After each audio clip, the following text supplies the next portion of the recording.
Bonjour tout le monde et bienvenue de retour chez Unicam avec un focus. Aujourd'hui nous sommes à Lausanne.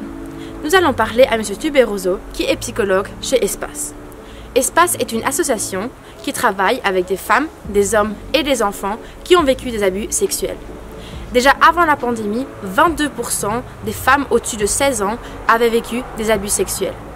Nous aimerions savoir aujourd'hui si la pandémie a changé ce chiffre-là et comment Espace travaille avec des victimes des abus sexuels.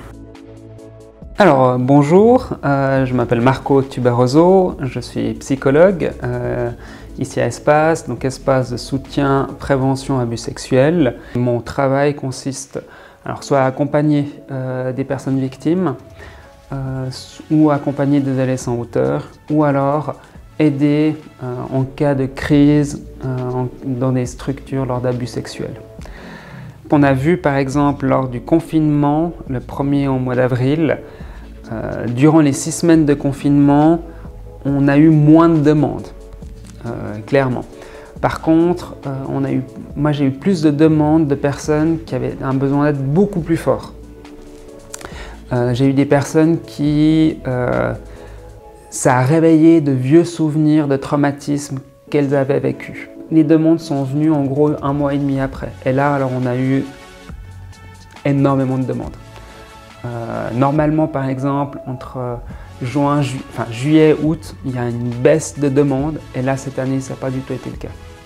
Donc oui, il a fallu que les gens ressortent du confinement, que les personnes ne soient plus en contact de leur agresseur ou moins, pour que quelque chose se passe. Souvent, les personnes qui ont vécu de l'abus sexuel se sentent toutes seules, semblent incompris.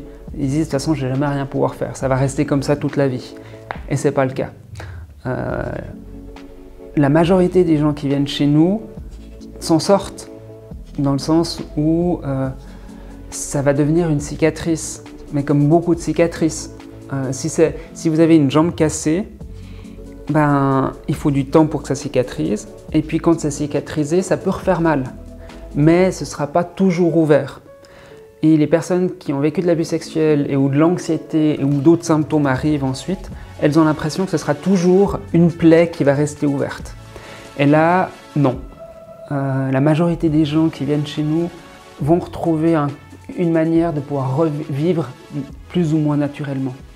Et vraiment le message, c'est que ce n'est pas une fatalité de devoir vivre avec tout ça.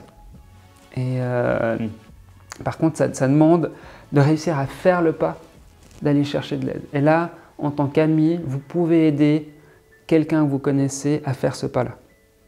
M. Tuberoso nous a raconté que les abus sexuels à domicile ont vraiment augmenté avec la pandémie de Corona. Si toi aussi, tu as vécu quelque chose de pareil et tu as besoin d'en parler à quelqu'un, n'hésite pas de contacter une association comme Espace. Merci d'avoir regardé cette vidéo et à la prochaine fois. Ciao!